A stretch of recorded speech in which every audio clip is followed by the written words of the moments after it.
चलिए हम थोड़ा सा रिवीजन कर लें। यूनिट सेकंड हमने स्टार्ट किया था, ऑलमोस्ट आधा हो गया है और आई थिंक 2 या 3 क्लासेस में ये आपका कंप्लीट हो जाएगा। ठीक है, तो आप लोगों ने पढ़ा है, मैंने आप लोगों को नोट्स भी भेजे थे, पीडीएफ मैंने शेयर किया था।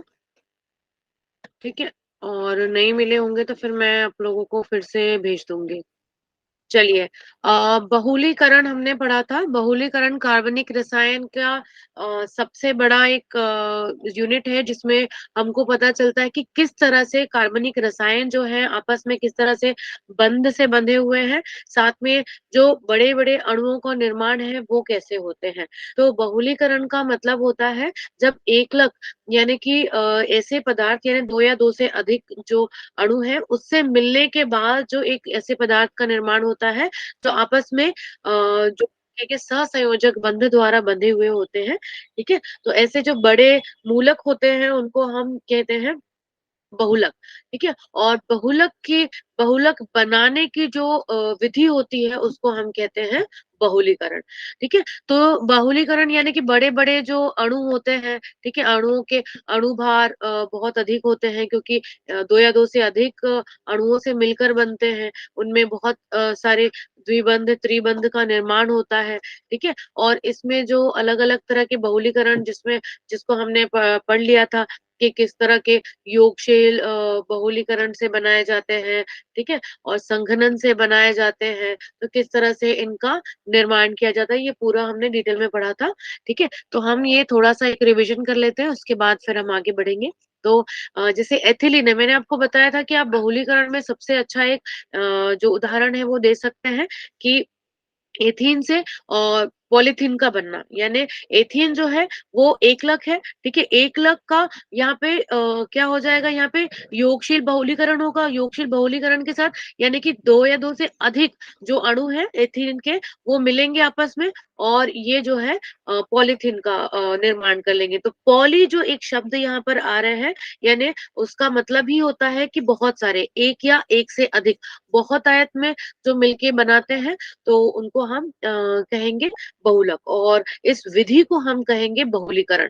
ठीक है, तो बहुलीकरण विधि जो है यानी कि मैंने ये बताया था आपको कि योगात्मक बहुलीकरण जो है मुख्यतः जो मुक्त मूलक से बनते हैं।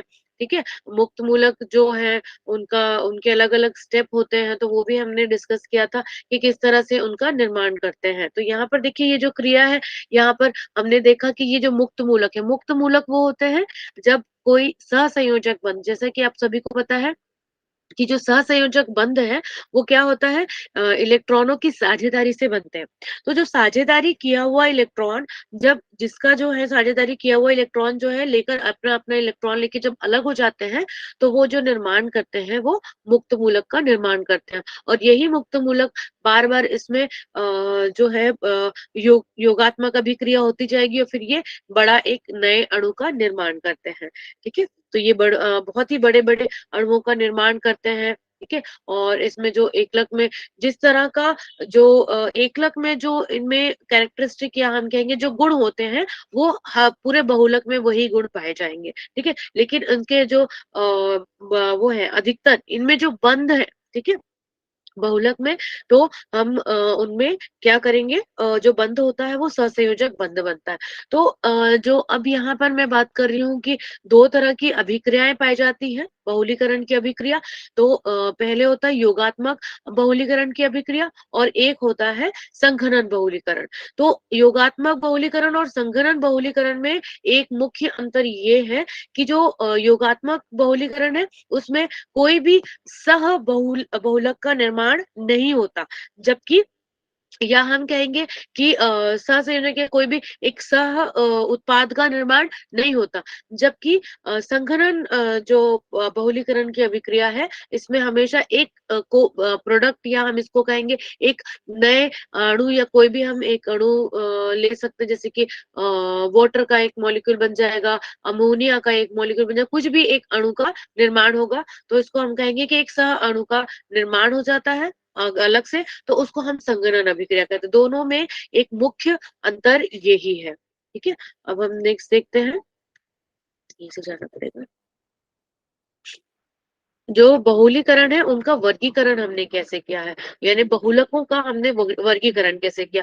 बहुलकों का अलग अलग रूपों में वर्गीकृत किया गया है, मतलब स्रोतों के आधार पे किया है, फिर संरचना के आधार पर किया है, फिर बहुलीकरण के प्रकार के आधार पे कि किस प्रकार का बहुलीकरण है, ठीक है। फिर उसके बाद आणविक बलों के आधार पर हमने इनको अलग अलग विभाजित किया है। तो स्रोत मतलब जिस तरह से जहां से हमको ये प्राप्त हो रहे हैं, ठीक है, तो स्रोतों के आधार पर हमने इनको विभाजित कैसे किया है कि प्राकृतिक बहुलक। प्राकृतिक बहुलक हम उनको बोलेंगे जो प्राकृतिक रूप से जो उपस्थित होते हैं, जैसे कि स्टार्च हो गया, प्रोटीन हो गया, तो ये सारे बहुलक कैसे होंगे, प्राकृतिक बहुलक कहलाएंगे।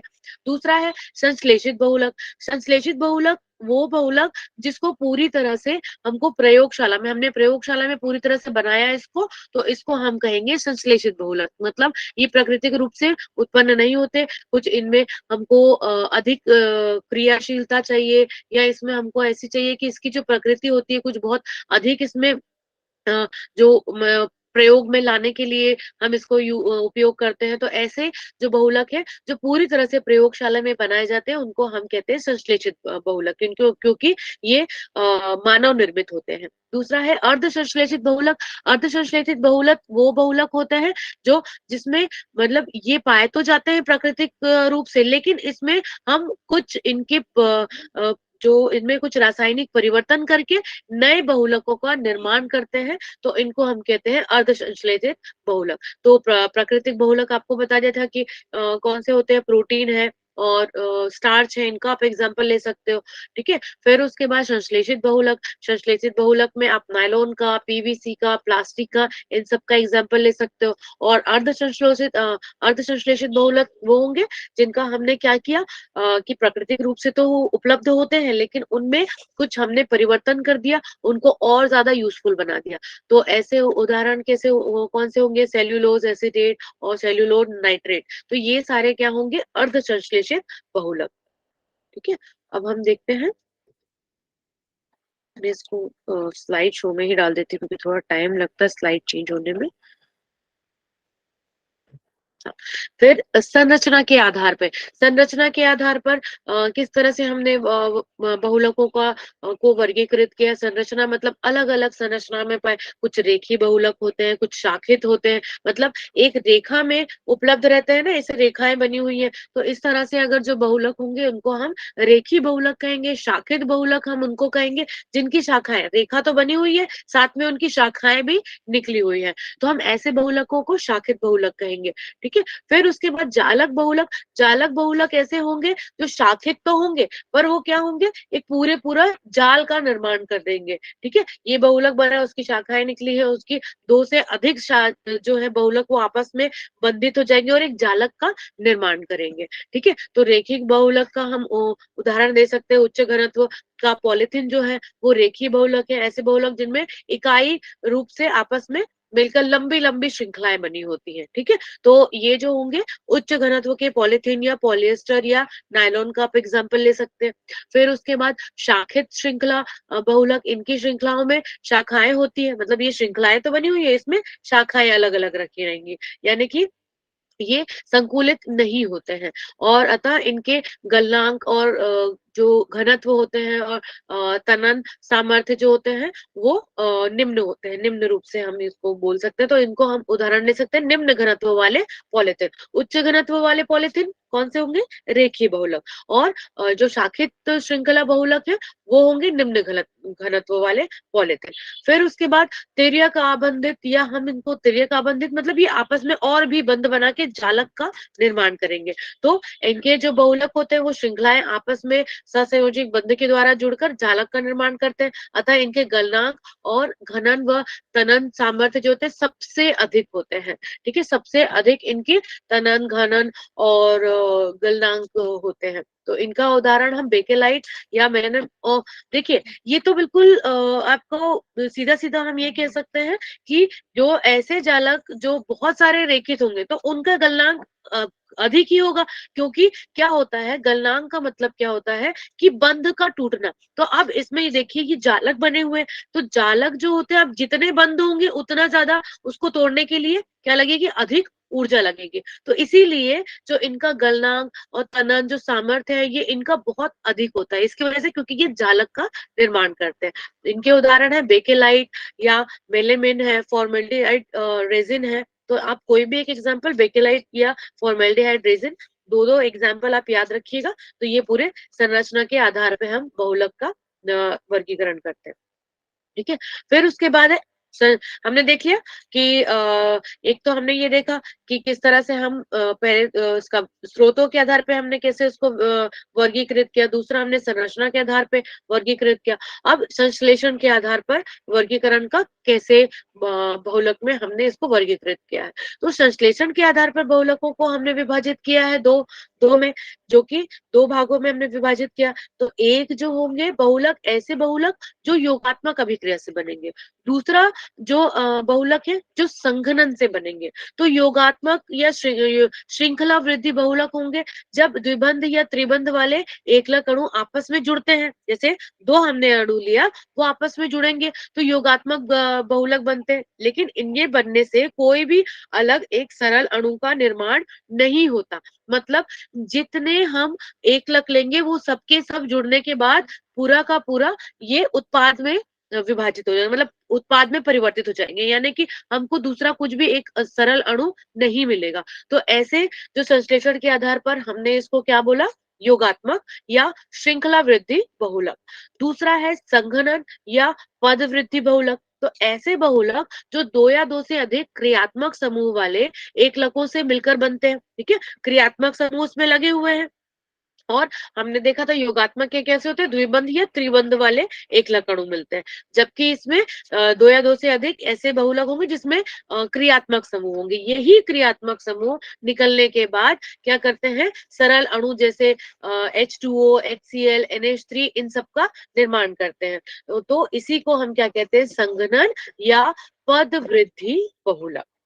ठीक है, इनको अभी हम डिटेल में भी देखेंगे। फिर आणविक बलों के आधार पर हमने इनको वर्गीकृत किया है। प्रत्यास्थ बहुलक, रेशेदार बहुलक, ठीक है, ताप सुन्मय बहुलक और ताप दृढ़ बहुलक। ये मैंने आप लोगों को बताया था बहुत डिटेल में कि आणविक आधार पर प्रत्यास्थ बहुलक, इनकी श्रृंखलाओं के बीच दुर्बल अंतर आणविक बल होते हैं। ठीक है, ऐसे बहुलक जिनकी श्रृंखलाओं के बीच में दुर्बल अंतर आणविक बल कार्य करते हैं और इनमें प्रत्यास्थता का गुण उत्पन्न हो जाता है, परंतु ये गुण इनमें बहुत कम होते हैं और प्रत्यास्थ बहुलक अक्रिस्टलीय होते हैं। ठीक है, तो प्रत्यास्थ बहुलक हम उनको बोलेंगे जिनमें अंतर आणविक बल बहुत दुर्बल होता है। फिर दूसरा है रेशेदार बहुलक। रेशेदार बहुलक, इनमें लगने वाला अंतर आणविक जो आकर्षण बल है वो हाइड्रोजन बंध या द्विध्रुव द्विध्रुव होता है। मतलब इसके कंपैरिजन में, मतलब अगर हम प्रत्यास्थ बल से हम कंपेयर करें तो इसका थोड़ा अधिक बल होता है इनके बीच में। तो इसका एग्जांपल हम ले सकते हैं नायलॉन 6, डेक्रोन, ये सब कोई भी आप याद कर लीजिएगा। नायलॉन 6 भी हम याद कर सकते हैं। नायलॉन 6 का नाम तो आप लोगों को पहले भी हमने बताया था कि डिटेल में ये पढ़ा था हमने। फिर है ताप शून्य बहुलक और ताप दृढ़ बहुलक। अब मैंने आपको इसका मैंने इंग्लिश में बताया था। कई बार अगर आपको ये पूछ लिया गया थर्मोप्लास्टिक और थर्मोसेटिंग, ठीक है, ताप शून्य मतलब कि क्या होता है, थर्मोप्लास्टिक। ताप दृढ़ बहुलक यानी कि थर्मोसेटिंग। आपको मैंने एग्जाम्पल भी बताया था कि ऐसे बहुलक जो गर्म करने पर मुलायम हो जाते हैं और क्या होता है, ये अपनी जो शेप है या अपनी आकृति बदल लेते हैं। जैसे आप कोई भी प्लास्टिक बोतल लेंगे, उसमें गर्म पानी डालेंगे तो वो क्या हो जाता है, पिघल जाता है। मतलब अपने जो आकृति है उसको बदल लेते हैं क्योंकि वो मुलायम हो गया। तो फिर उसके बाद ठंडा करने के बाद पुनः वो कठोर हो जाता है, मतलब उसका शेप चेंज हो जाता है। ठीक है, तो हम इसका एग्जाम्पल ले सकते हैं पॉलीथीन, पॉलीस्टाइरिन, पीवीसी, ये सब क्या होंगे, ताप शून्य बहुलक, जो क्या होते हैं, जिसको हम कहते हैं थर्मोप्लास्टिक। फिर उसके बाद है ताप दृढ़ बहुलक। ऐसे बहुलक जो होते हैं, जो जिनको गर्म करने से वो क्या होते हैं, कठोर ही रहते हैं और अज्वलनशील रहते हैं, अगलनीय होते हैं और अघुलनशील पदार्थ में बदल जाते हैं, इसलिए इन्हें ताप दृढ़ बहुलक कहते हैं। ताप दृढ़ बहुलक का एग्जाम्पल आपके घरों में जो आजकल दवाइयों की बोतल भी आती है, दवाइयों के लिए जो वो दिया जाता है, छोटे छोटे कप दिए जाते हैं दवाई, बच्चों को दवाई पिलाने के लिए। बच्चों की जो बॉटल होती है वो भी ताप दृढ़ बहुलक होता है, उसको आप पानी में डाल के उबाल सकते हैं। आप उसको क्या करेंगे, पानी में, गर्म पानी में अगर डालेंगे, उबालेंगे, तो भी उसका जो शेप होता है या आकृति उसकी चेंज नहीं होती। तो ऐसे बहुलक जो गर्म करने पर कठोर ही रहेंगे और अपनी आकृति ना बदले, तो ऐसे बहुलक को हम ताप दृढ़ बहुलक कहते हैं। तो ताप सुन्नक बहुलक ज्यादातर ऐसे होते हैं, यानी कि जिसको ताप सुन्नक मतलब थर्मोप्लास्टिक, ऐसे होते हैं जिनको हम रीयूज कर सकते हैं, रिसाइकल कर सकते हैं। मतलब आज हमने लिया और फिर उसके बाद इसको दूसरे प्लास्टिक में बदल के नया कुछ और शेप देके नया कोई प्लास्टिक बना लेंगे या नया कुछ बना लेंगे। जैसे आज वो बॉटल है, कल को अगर हम उसको रिसाइकल के लिए देते हैं तो वो मग या जग, ऐसी सारी चीजें बना सकते हैं। जबकि ताप दृढ़ बहुलक ऐसे होते हैं जिनको हम रिसाइकल नहीं कर सकते। मतलब एक बार लिया, उसको हमको डिस्ट्रॉय ही करना पड़ेगा, मतलब उसको हमको जला के खत्म ही करना पड़ेगा, उसको हम रीयूज या रिसाइकल नहीं कर सकते। ठीक है। फिर हम देखते हैं कार्बनिक यौगिक में। कार्बनिक यौगिक में विशिष्ट लक्षण के साथ इसमें कौन से सहसंयोजकता पाई जाती है। सहसंयोजकता के साथ ही बड़ी संख्या में यौगिकों का निर्माण किया जाता है। तो यहाँ पर हम देखते हैं कि सहसंयोजकता का मतलब क्या होता है, यानी कि जो आपस में साझेदारी करने के साथ, मतलब भाई साझेदारी का मतलब होता है भैया तुम इतना मुझे दो, मैं तुमको इतना दूंगा, मतलब दोनों आपस में सहायता करने के बाद नए नए अणुओं का निर्माण करते हैं। तो यहाँ पर सहसंयोजकता की वजह से ही, यानी सहसंयोजक बंध बनाने के बाद ही नए नए यौगिकों का निर्माण करते हैं। ठीक है। और अकार्बनिक परमाणु अथवा परमाणु से जो संबंध या समूह में विभिन्न कार्बनिक श्रृंखलाओं के में क्या होंगे, ये जड़े हुए होते हैं। ठीक है। तो ये मूल रूप से इन यौगिकों का प्राकृतिक पदार्थों से प्राप्त किया जाता है। जो कार्बनिक यौगिक है ना, ये मूल रूप से प्राकृतिक यौगिकों से प्राप्त किया जाता है। मतलब हम ये कह सकते हैं कार्बन से रिलेटेड जितने भी यौगिक होते हैं उनको हम कहेंगे, मतलब हमको वैसे कहते हैं कार्बन फैमिली में ही, क्योंकि जितने भी कार्बनिक यौगिक होते हैं जो जीवों में पाए जाते हैं, या हम कई बार इनको जैविक रसायन से भी जोड़ते हैं। तो कार्बनिक यौगिक होते हैं जीवों में पाए जाने वाले। अ, इसमें आवाज आ रही क्या? किसी ने ऑन किया? हाँ जी। किसी को कोई डाउट है?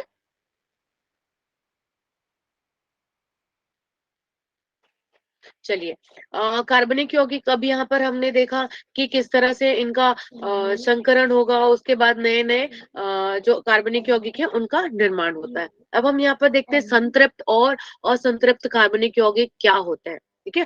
कार्बनिक यौगिक का मतलब ही है कार्बन के अलग अलग जो रूप हैं, यानी इसमें कार्बनों की संख्या के आधार पर हम इसको निर्धारित करते हैं कि भाई जितनी संख्या होगी कार्बन की, वो वैसा ही कार्बनिक यौगिक का निर्माण करेगा। तो मैंने आपको ये बता दिया था कि कार्बनिक संख्या, हम कार्बनों की संख्या कैसे निर्धारित करते हैं, उनकी संख्या का हमको, मैंने आपको नंबर बताया था कि अगर एक कार्बन है तो उसको मेथ बोलते हैं, दो कार्बन है तो एथ बोलते हैं, और फिर उसके बाद इनके बंधों के आधार पर हम इसको विभाजित करते हैं। तो संतृप्त और असंतृप्त कार्बन यौगिक हम किनको बोलते हैं।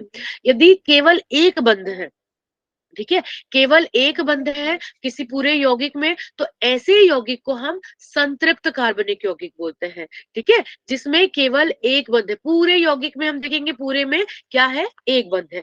और इस एक पूरे यौगिक में कहीं भी एक या एक, दो या दो से अधिक बंध हैं, ठीक है, या तो डबल या ट्रिपल बॉन्ड होंगे, यानी द्विबंधी या त्रिबंधी कोई भी यौगिक है, कहीं पर भी अगर एक से ज्यादा बंध है, तो ऐसे यौगिकों को हम कहेंगे असंतृप्त कार्बन यौगिक। ठीक है। जैसे कि हम यहाँ पर देख सकते हैं। ठीक है।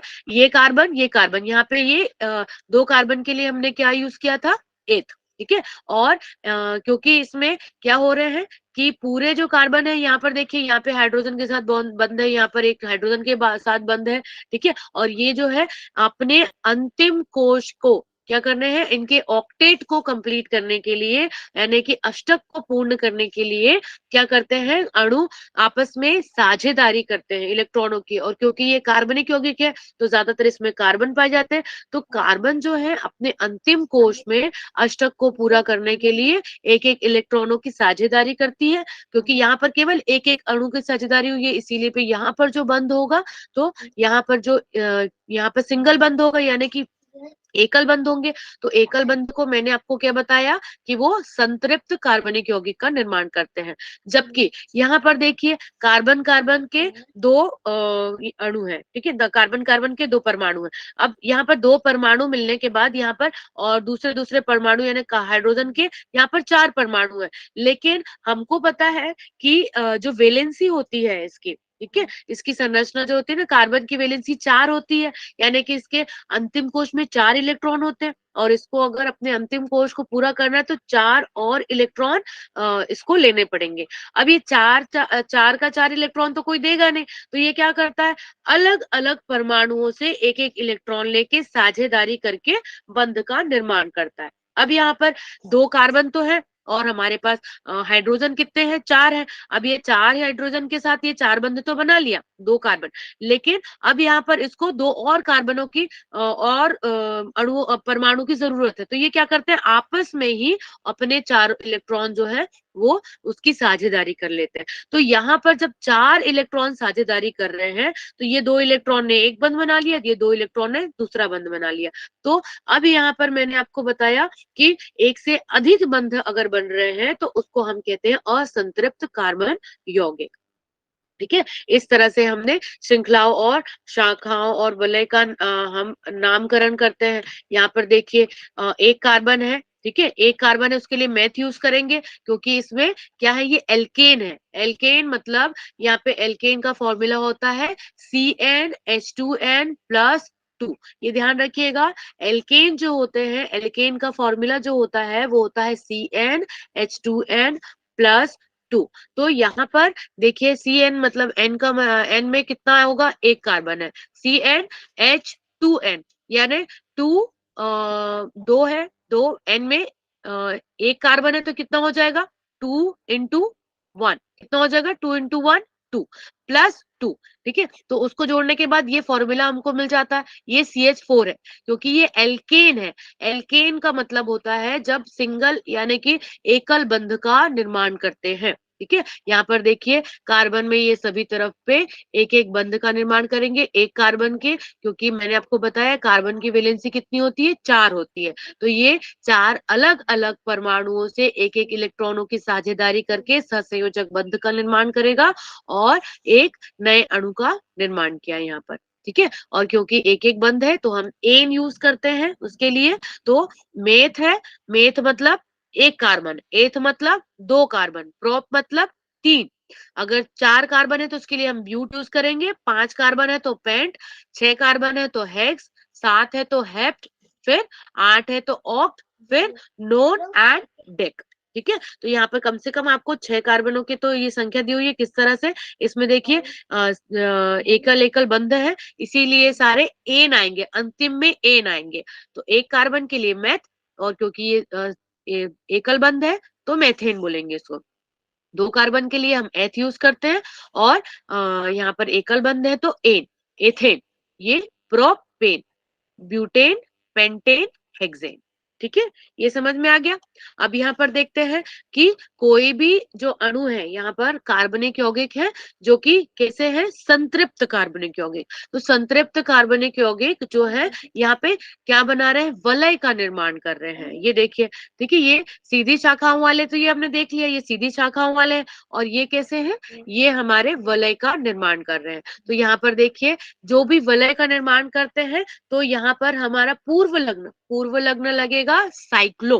ठीक है, क्योंकि ये साइकिल जैसा बना रहे हैं, साइकिल बना रहे हैं, इसीलिए हम पूर्व लग्न क्या यूज करेंगे इसमें, पूर्व अनुलग्न और पूर्व लग्न। यहाँ पर देखते हैं अनुलग्न का मतलब क्या होता है, आप पूर्व में लग रहे हैं, पहले लग रहे हैं तो पूर्व लग्न होगा। तो पूर्व लग्न जो है साइक्लो हमने यहाँ पे यूज किया। तो साइक्लो, और क्योंकि ये क्या है, 6 कार्बन है, 6 कार्बन के लिए हम यूज करते हैं हेक्स, और क्योंकि ये एकल बंध है तो एन यूज करेंगे, इसीलिए इसका पूरा नाम क्या है, साइक्लोहेक्सेन। ठीक है, इसका सूत्र है C6H12। ठीक है, फिर उसके बाद यहाँ पर बेंजीन। अब बेंजीन का फॉर्मूला देखिए क्या है, C6H6। तो यहाँ पर देखिए, यहाँ पर क्या है, जो चक्रीय यौगिक है वो संतृप्त भी हो सकते हैं और असंतृप्त भी हो सकते हैं। वो डिपेंड करता है कि कितने नंबर ऑफ हाइड्रोजन उसमें प्रेजेंट है, मतलब हाइड्रोजन की संख्या पर निर्भर करता है, या किसी भी अन्य जो इसमें परमाणु है उनकी संख्या पर निर्भर करता है। तो हमको तो ये पता है कि भाई कार्बन की वैलेंसी 4 है, तो 4 वो बंध तो बनाएगा ही, चाहे वो द्विबंध बनाए चाहे एकल बंध बनाए। अगर उसके पास परमाणु कम है, अगर परमाणु उसके पास पर्याप्त है तो वो सिंगल बंध बनाएगा, यानी एकल बंध बनाएगा और परमाणु का निर्माण करे, अणु का निर्माण करेगा। लेकिन अगर उसके पास परमाणु कम है तो वो क्या करेगा, अगर उसके पास परमाणु कम है तो वो आपस में ही यहाँ पर बंधों की संख्या बढ़ा देगा। तो यहाँ पर देखिए बेंजीन, बेंजीन में कितने 6 कार्बन है और 6 हाइड्रोजन है। तो हम इसको पहले, सबसे पहले तो क्या करेंगे, इनको हम साइक्लिक फॉर्म में रख देंगे, यानी कि साइक्लो उसमें आ जाएगा वलय के फॉर्म में। फिर उसके बाद हम हाइड्रोजन लगाएंगे, हमारे पास 6 हाइड्रोजन है, तो 6 हाइड्रोजन लगाने के बाद अब देखिए, अगर जब हम 6 हाइड्रोजन यहाँ पर लगा देते हैं तो यहाँ पर सब में कार्बन में 3-3 बंध है। ठीक है, हाइड्रोजन में तो एक एक बंध होता ही है। ठीक है, लेकिन कार्बन की हमको पता है कि वैलेंसी कितनी है, 4 है, तो 3-3 बंध होगा। तो क्या करना पड़ेगा, अब हमको इसकी वैलेंसी कंप्लीट करने के लिए, यानी 4 इसकी वैलेंसी कंप्लीट करने के लिए हम एक एक बंध यहाँ पर बढ़ा देंगे। ठीक है, तो इस तरह से ये बेंजीन की संरचना का निर्माण होगा और ये असंतृप्त कार्बनिक यौगिक का निर्माण करेगा। ठीक है, अब हम देखते हैं नेक्स्ट। अब प्रकार्यात्मक समूह, प्रकार्यात्मक समूह हम ऐसे समूह को बोलते हैं जो उसकी प्रकृति को निर्धारित करता है। अब मैंने आपको बताया था कि जैसे कभी भी किसी भी यौगिक में अगर OH लगा हुआ है तो आप समझ जाइए कि वो अल्कोहल फैमिली से है, CHO लगा हुआ है तो आप समझ जाइए कि वो एल्डिहाइड फैमिली से है, फिर C डबल बॉन्ड O लगा है मतलब वो कीटोन, मतलब अपने परिवार को प्रदर्शित करता है कि भाई ये किस परिवार से संबंध रखता है। तो जो भी समूह है जिससे हम निर्धारित करते हैं कि ये किस प्रकृति या किस उससे अ, विशेषता रखता है इसमें, तो उसको हम कहते हैं प्रकार्यात्मक समूह, या हम इसको क्रियात्मक समूह भी बोलते हैं, क्योंकि यही क्रियात्मक समूह इनकी क्रियाओं को बताता है कि भाई अल्कोहल है तो ये इसकी ये क्रिया होगी। ठीक है, ये OH लगा हुआ है तो ये क्रिया से ये इससे डिपेंड करता है। इसको हम इंग्लिश में फंक्शनल ग्रुप भी बोलते हैं, क्योंकि ये इसके फंक्शन या इसकी क्रिया को दर्शाता है। ये कुछ दिए हुए हैं, अल्कोहल, एल्डिहाइड, कीटोन, ये सारे। फिर कार्बनिक यौगिक के नामकरण, एक मिनट, बैक नहीं जा रहे, इससे पहले कुछ था। कार्बनिक यौगिक की नाम पद्धति। अब नाम पद्धति किस तरह से, अभी तो हमने एल्केन का देखा था, एल्केन का ही देखते हैं अभी। ठीक है, एल्केन फैमिली मतलब कि जिसमें एकल बंध होंगे। सबसे पहले हम क्या करेंगे, यौगिकों में कार्बनों की संख्या को हम क्या करेंगे, गिनेंगे कि कितनी संख्या है। फिर उसके बाद हमको इसको अल्फाबेटिकल ऑर्डर, अल्फाबेटिकल मतलब कि जो भी इसमें लगे हुए स्वर के आधार पर हम इसको पहले रखते हैं। स्वर मतलब A E I O U, English के जो स्वर होते हैं ना, उनके आधार पर हम इसका नामकरण करते हैं। ठीक है, कभी भी ये ध्यान रखिएगा कि अगर किसी भी यौगिक में कभी क्लोरीन, ब्रोमीन या आयोडीन ऐसे कोई ग्रुप लगे हुए हैं तो क्लोरीन के लिए क्लोरो हम यूज करते हैं। ठीक है, और ये पूर्व लग्न, हम पूर्व लग्न ही यूज करते हैं इसमें। ये है, जैसे क्लोरीन है तो उसके लिए क्लोरो यूज करेंगे, ब्रोमीन है तो ब्रोमो यूज करेंगे, आयोडीन है तो आयोडो यूज करेंगे। ठीक है, इसी तरह से हम फ्लोरीन है तो फ्लोरो यूज करेंगे। फ्लोरो पूर्व लग्न, जब भी कोई भी आपको दिख रहा है उस यौगिक में क्लोरीन, ब्रोमीन या आयोडीन है तो आप क्लोरो, ब्रोमो, आयोडो इस तरह से यूज करेंगे। अब बात आती है कि पूर्व लग्न, हम तो उसको, हमको तो ये यूज करना ही है। फिर उसके बाद हमको देखना है कि इसमें कार्बन कितने हैं, तो कार्बनों की संख्या हम गिनेंगे। अब यहाँ पर देखिए, कार्बनों की संख्या कितनी है, 1, 2 और 3। और मैंने आपको बताया था 3 कार्बन के लिए हम यूज करते हैं प्रोप, ठीक है। क्लोरीन के लिए हमने क्लोरो यूज किया, पूर्व लग्न क्लोरो यूज किया, और 3 कार्बन के लिए प्रोप यूज किया। और क्योंकि यहाँ पर कोई भी द्विबंध नहीं है, यहाँ पर क्या है, एकल बंध है पूरे, तो हम एन यूज करेंगे। ये एल्केन फैमिली से है, तो हम पूरा नाम क्या हो जाएगा, क्लोरोप्रोपेन। वैसे ही इसका नाम हो जाएगा ब्रोमोप्रोपेन। अगर यहाँ पर आयोडीन लगा होता तो इसको हम कहते हैं आयोडोप्रोपेन, फ्लोरीन होता तो फ्लोरोप्रोपेन, ठीक है। वैसे ही अब हम बात करते हैं एल्कोहल। एल्कोहल, अगर आपको किसी भी कार्बनिक यौगिक में OH लगा हुआ दिख रहा है, OH लगा हुआ दिख रहा है, इसका मतलब सीधा सीधा वो क्या है, एल्कोहल परिवार से संबंध रखता है। इसके लिए जो अल्कोहल है अगर, तो वहां पर अनुलग्न लगेगा ऑल, OL, ठीक है, अनुलग्न लगेगा ऑल। अब यहाँ पर ऑल तो हमको लगाना है अनुलग्न, तो सबसे पहले हम देखेंगे कि संख्या कितने हैं कार्बनों की। कार्बनों की संख्या 3 है, तो उसके लिए हम प्रोप यूज करते हैं। और क्योंकि इसमें क्या है, सिंगल यानी एकल बंध है, तो उसके लिए हम एन यूज करते हैं। और क्योंकि यहाँ पर OS लगा हुआ है, इसीलिए हम उसके कारण इसको ऑल बोलते हैं। ये हो गया प्रोपेनॉल। अगर 4 कार्बन होंगे तो ब्यूटेनॉल, ठीक है। 5 कार्बन होगा तो पेंटेनॉल, 6 कार्बन होगा तो हेक्सेनॉल, ठीक है। वैसे ही एल्डिहाइड अगर ग्रुप दिख रहा है यानी CHO कहीं पर दिख रहा है, तो आप समझ जाइए कि ये क्या है, एल्डिहाइड। और एल्डिहाइड के लिए हम अनुलग्न अल यूज करते हैं। 3 कार्बन के लिए प्रोप, और यहाँ पे सिंगल बंध है यानी कि एक एकल बंध है तो एन प्रोपेन। और यहाँ पे CHO है यानी कि एल्डिहाइड ग्रुप है तो अल यानी कि प्रोपेनल। इसी तरह से क्रीटोन, कार्बोक्सिलिक एसिड, ठीक है, कार्बोक्सिलिक अम्ल, एल्कीन, और ये सबका हम नामकरण मैंने पहले ही आप लोगों को बता दिया था, ठीक है। फिर एल्कीन, ईन मतलब कि मैंने आपको बताया ना, अगर द्विबंध है तो उसके लिए हम ईन यूज करेंगे, और अगर त्रिबंध है तो उसके लिए हम यूज करेंगे आइन, ठीक है। तो किसी भी ग्रुप में अगर 2 द्विबंध है तो उसके लिए ईन यूज करते हैं। अगर एकल बंध है तो एन, द्विबंध है तो ईन, और त्रिबंध है तो आइन। तो इनका जो फॉर्मूला जो होता है, अगर आपने कॉपी रखा हुआ है तो नोट कर लीजिए। जो एल्केन है उसका फॉर्मूला होता है CnH2n+2, ठीक है। इसी फॉर्मूला वाले जितने भी ग्रुप होंगे वो एल्केन के परिवार से संबंध रखेंगे। फिर एल्कीन, जो एल्कीन का फॉर्मूला होता है CnH2n, ठीक है। एल्कीन का फॉर्मूला होता है CnH2n। और एल्काइन, एल्काइन का फॉर्मूला होता है CnH2n-2, ठीक है। एल्काइन का फॉर्मूला होता है CnH2n-2। अब यहाँ पर देखिए ये इन ग्रुप है। यहाँ पर हम काउंट कर लेते हैं कि कार्बन कितने हैं, 1, 2 और 3। 3 कार्बन के लिए हम प्रोप यूज करते हैं, ठीक है। अब यहाँ पर देखिए एक क्या है, द्विबंध है। द्विबंध के लिए हम यूज करते हैं इन, इसको इसीलिए हमने क्या बोला, प्रोपीन। वैसे ही यहाँ पर त्रिबंध है, 3 कार्बन है, 3 कार्बन के लिए हम प्रोप यूज करते हैं, और त्रिबंध के लिए आइन, तो ये क्या हो जाएगा, प्रोपाइन। फिर अब हम देखते हैं कि कभी भी कोई भी नए अणु का निर्माण होता है तो क्या होते हैं, जो परमाणु, जो अणु है आपस में जब वो क्रिया करते हैं तो उनके बंध टूटेंगे और नए बंध का निर्माण करेंगे।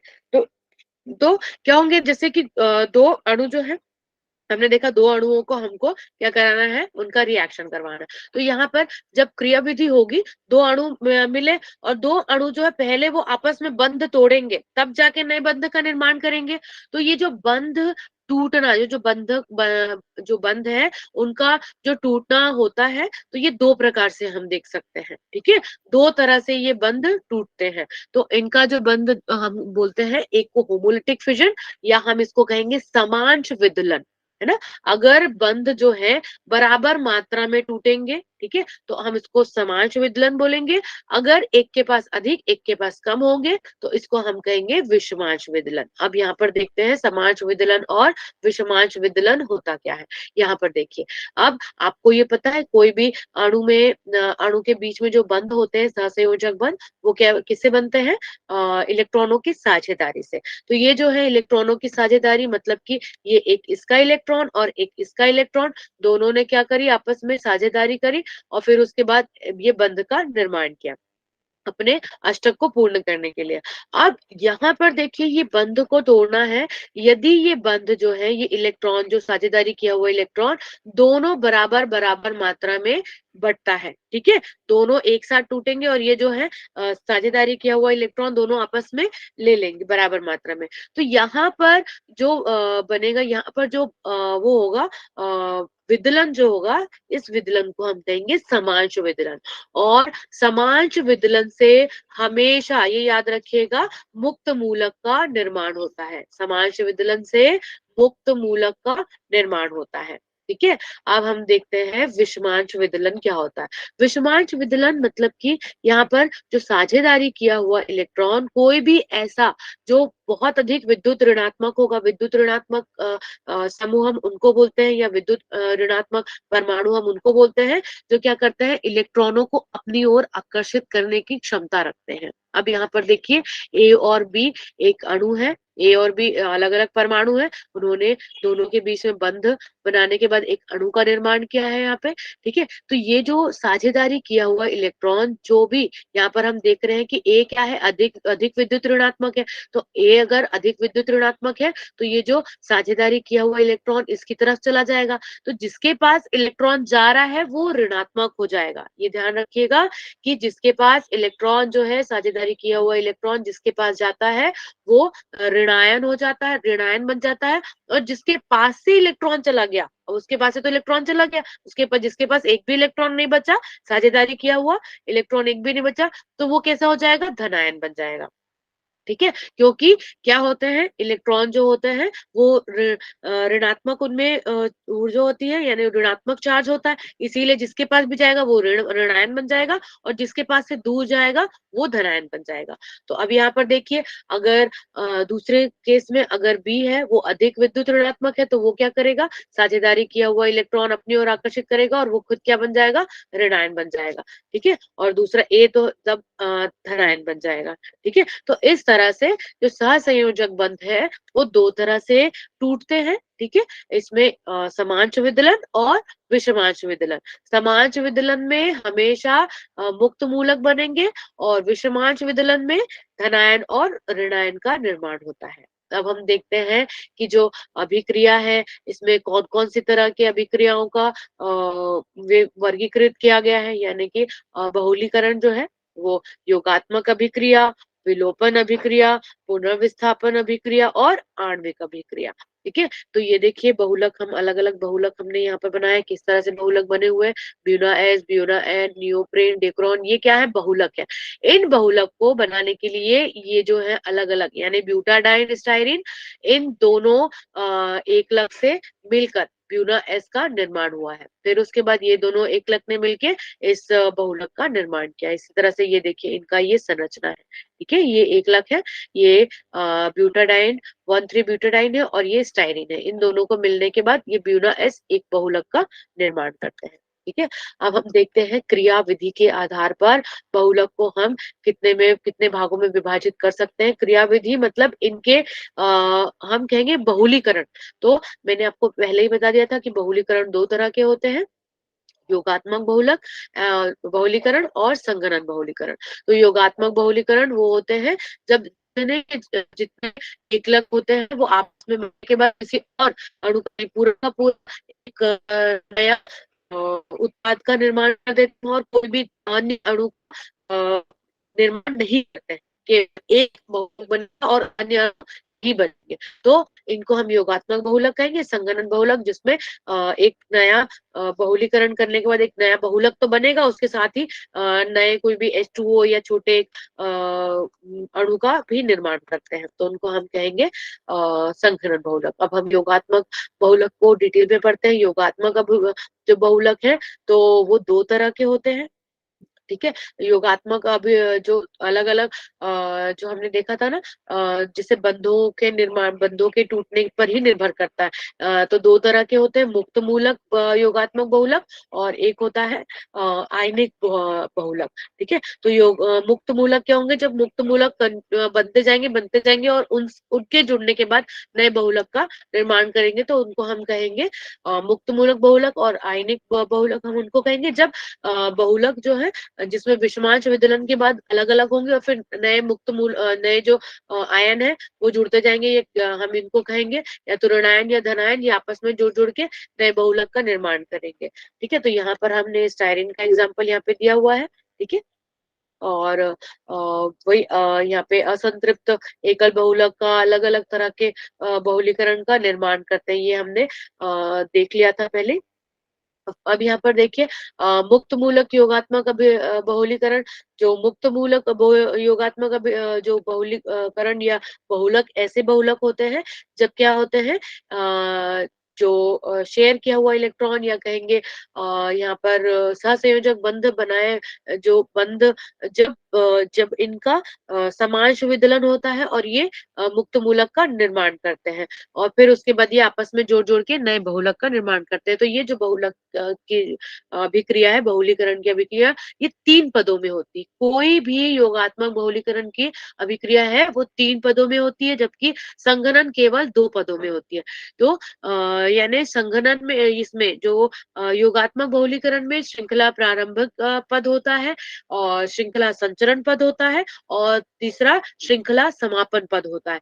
जबकि संघनन में केवल 2 पद होते हैं, श्रृंखला प्रारंभिक पद और श्रृंखला संचरण पद। श्रृंखला समापन संघनन में नहीं होता, क्योंकि इनमें हमेशा ही एक एक्टिव साइट जिसको कहते हैं, यानी क्रियात्मक जो समूह है वो हमेशा बना रहता है, क्रियात्मक जगह बनी होती है, जिससे ये क्रियाशील रहते हैं हमेशा। ठीक है? तो ये मुक्त मूलक योगात्मक बहुलीकरण, ये देखिए मुक्त मूलक का श्रृंखला प्रारंभन हुआ। श्रृंखला प्रारंभ में इस तरह से वो होता है समांश विदलन का, हम एरो इस तरह से दिखाते हैं, ये देखिए, ये हाफ फिश एरो भी बोलते हैं हम इसको।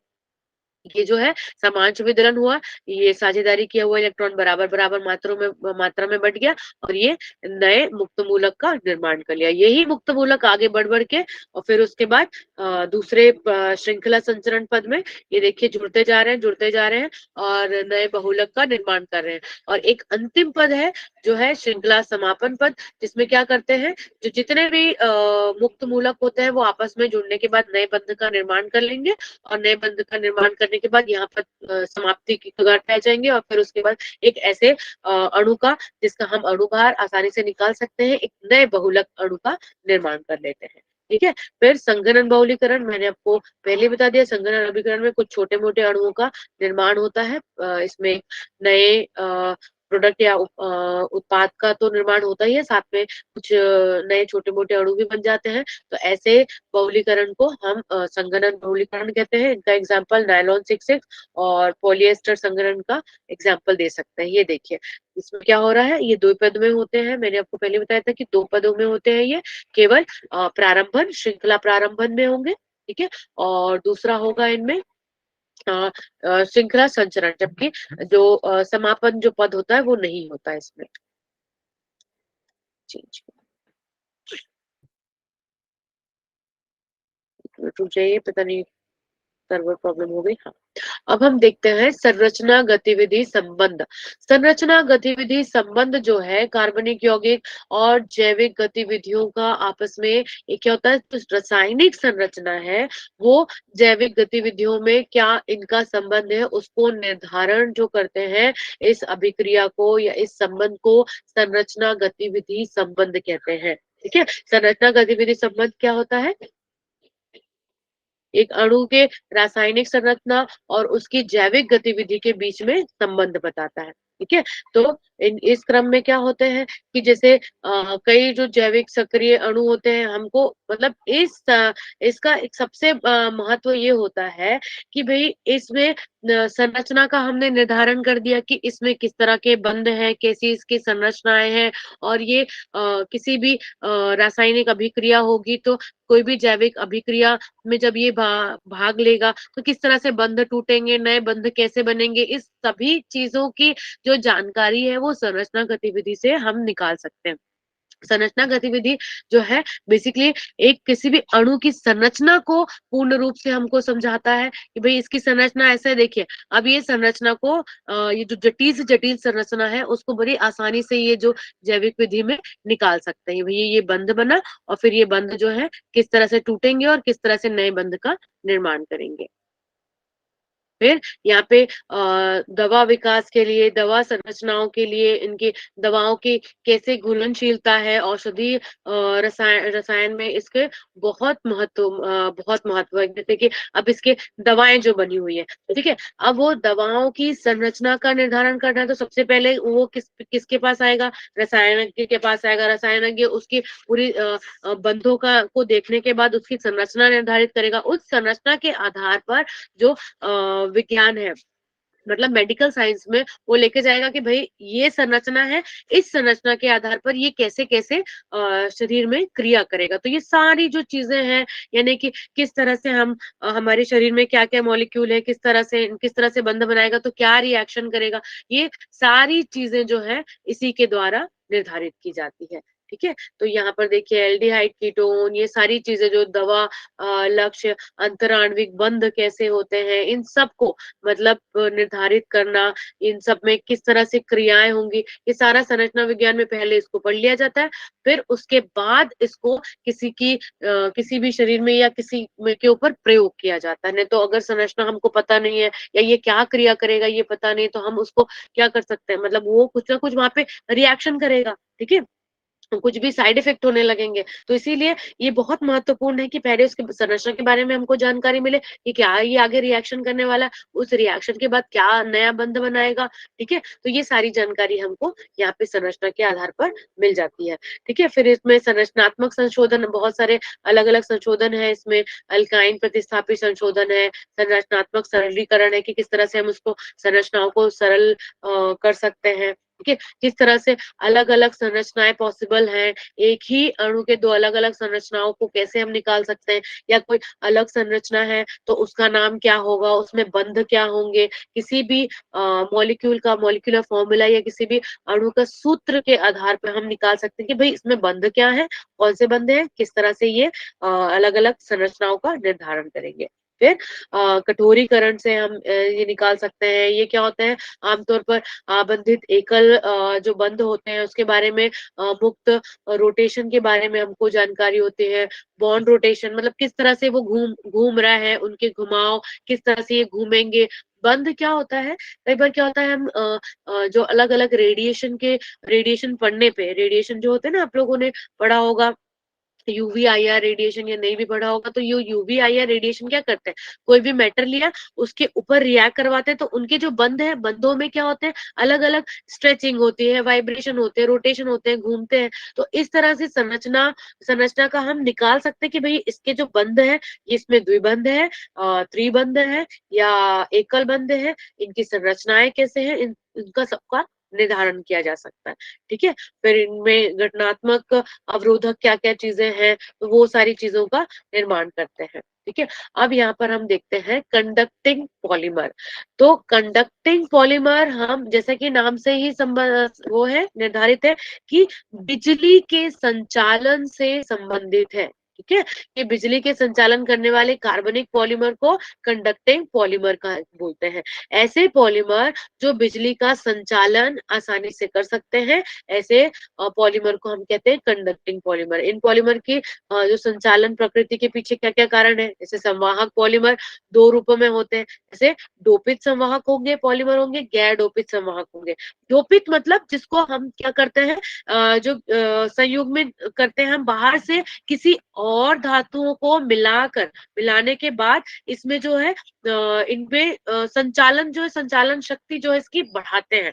जैसे मैंने आपको एग्जांपल दिया था कि अगर हमने केवल स्टील की एक हमने भगोनी ली, या स्टील के हम ऐसे वो लेते पतीली लेते हैं जिसमें हमको गर्म करना है, तो स्टील की संचालन क्षमता उतनी अधिक नहीं है जितने कि अगर हमने उसमें किसी और प्लेट को लगा दिया। कई बार आपने देखा होगा आपके घरों में कुछ ऐसी पतीली होंगी जिसमें नीचे जो है कॉपर लगा हुआ है, क्योंकि कॉपर जो है वो स्टील के कंपैरिजन में विद्युत का सुचालक है, अधिक मतलब बहुत जल्दी वो क्या करता है, विद्युत सॉरी ताप का सुचालक है। तो वो क्या करता है, ताप को यहाँ से लेने के बाद बहुत जल्दी वो क्या करता है, जो भी पदार्थ जिसको गर्म करना है वो बहुत जल्दी उसके तक पहुंचा देता है, क्योंकि उसका संचालन क्या हो जाता है, फास्ट हो जाता है। तो हम यहाँ पर कंडक्टिंग पॉलीमर का मतलब है कि जो बिजली के संचालन को बढ़ाने के लिए हम कोई भी दूसरे जो मेटल है या दूसरे धातुओं का हम क्या करते हैं, उसमें समाहन करते हैं, डोपित करते हैं, उसके बाद उसकी संचालन जो शक्ति है उसको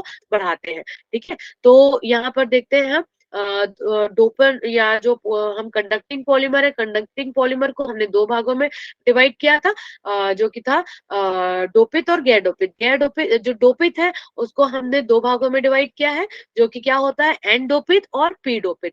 ठीक है, तो डोप जो होते हैं, अगर संयुग्मित पॉलीमर के मामले में एक इलेक्ट्रॉन को ऑक्सीकरण द्वारा वैलेंस बैंड यानी वैलेंस बैंड जो बैंड होते हैं ना, मतलब जो वैलेंस बैंड हम कह सकते हैं, ये जैसे वैलेंसीज जो बना रहे हैं। ठीक है, आप लोगों ने अभी हमने देखा था कौन सा हमने पढ़ा था, एमओटी पढ़ा था, ठीक है, मॉलिक्यूलर ऑर्बिटल थ्योरी। तो वहां पर हमने देखा था अलग अलग संरचनाएं, ऑक्सीजन की संरचना हमने देखी थी, ठीक है, और हमने इसमें नाइट्रोजन की संरचना देखी थी। उसी संरचनाओं में क्या होता है, वैलेंस बैंड जो होते हैं, जब इलेक्ट्रॉन यहाँ से इलेक्ट्रॉन जो है ऊर्जा लेने के बाद, यानी कौन से रूप में ऊर्जा, बिजली, बिजली का जो ऊर्जा लेके और वो क्या कर रहा है, अधिक बहुत आसानी से वो बैलेंस बैंड में चला जाता है। ठीक है, तो यहाँ पर क्या होता है, कटौती यहाँ पर जो बैलेंस बैंड से हटा दिया जाती है या कटौती द्वारा संचालित बैंड में जोड़ा जाता है, तो इसको हम कहते हैं एन डोपित।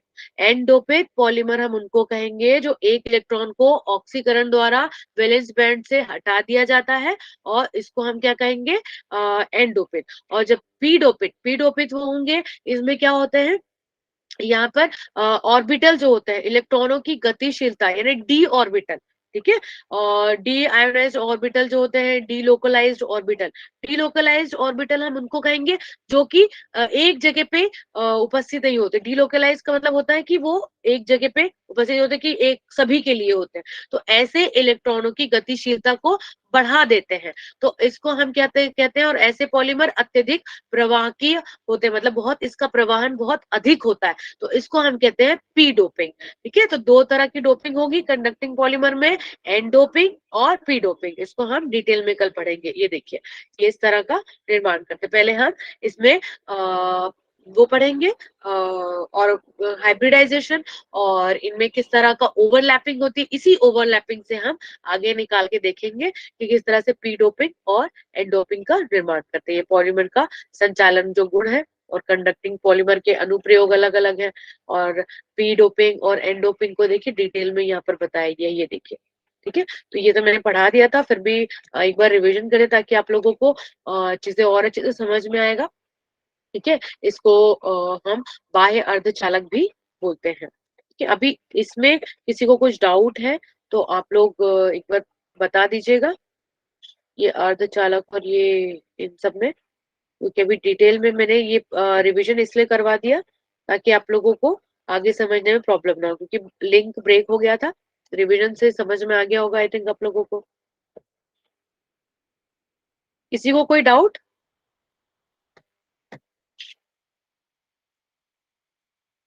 आप लोग इतने कम लोग ऐड होते हैं यहाँ पे। अच्छा, पीडीएफ दोबारा भेजना है आपको?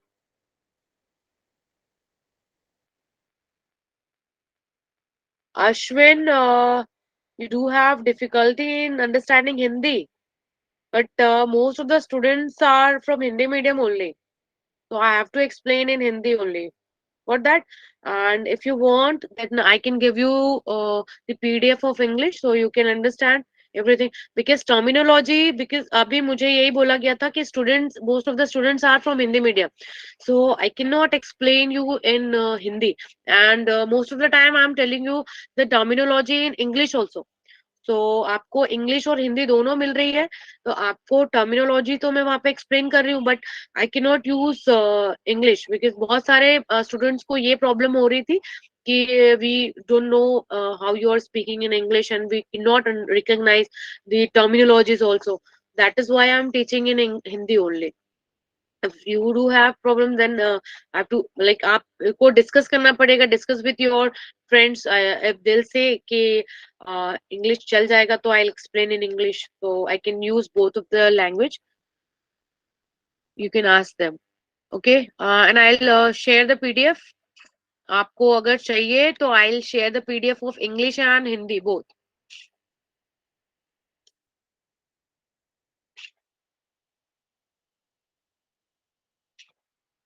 And PDF I'll share in Hindi, English. तो आप वो tell me one thing. Are you like able to understand the things? Okay. You would want PDF in English. And what about these my teaching skills and whatever is that? Should it be in English or Hindi? Do you understand whatever I'm teaching you, Ashwin? I'm asking you. Are you able to understand? Not about PDF. PDF I'll share in English. But what about that? Whatever I'm teaching you in Hindi, do you understand that?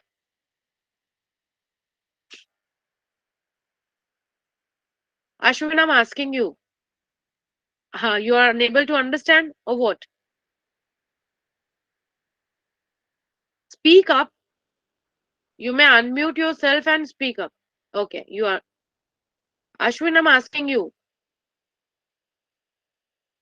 Unmute yourself and speak up. I cannot do it in both because I'm giving you the terminologies in English, but I cannot teach it properly in English because most of the students last time when I was teaching in mixed language, a little bit I was using little bit uh, English. Then teacher, I'm in train. Okay, you're in train. You're traveling. Okay, no issues. So like if sometimes I was using little bit English, so students were saying that we could not understand those English. So I have to explain. Sorry, I have to explain because most of the students are from Hindi medium, so I have to explain in Hindi only. That's why I'm using Hindi. And I can give you the thing is like I can give you the PDF in Hindi. Otherwise, you can understand these things, and I'm giving you the terminologies in English. So a little bit it will be like difficult for you to can understand the things that most of the students are from Hindi medium, so I have to use Hindi only. Okay, and terminologies I'm using that. Okay, na? Chalo, I'll provide the PDF in English so you can read that. Whatever I'm teaching you, just go through the PDF and then you'll understand. चलो मैं आप लोगों को ये दे देती हूँ link इसकी, ये अटेंडेंस की, ठीक है.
Who's asking for the PDF Unit 1?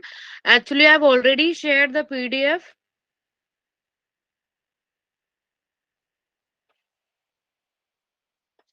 Okay. Vikas, I've already shared the PDF. आप देख लीजिए. आप मैंने शेयर किया हुआ है ग्रुप में, तो आप एक बार उनसे पूछ लीजिएगा, otherwise I will share it again. मैंने पीडीएफ भी आई थिंक शेयर किया था. प्रेजेंटेशन मैंने था, उसको मैंने शेयर किया था पीडीएफ में के. सेकेंड यूनिट का मैंने पीडीएफ शेयर किया हुआ है.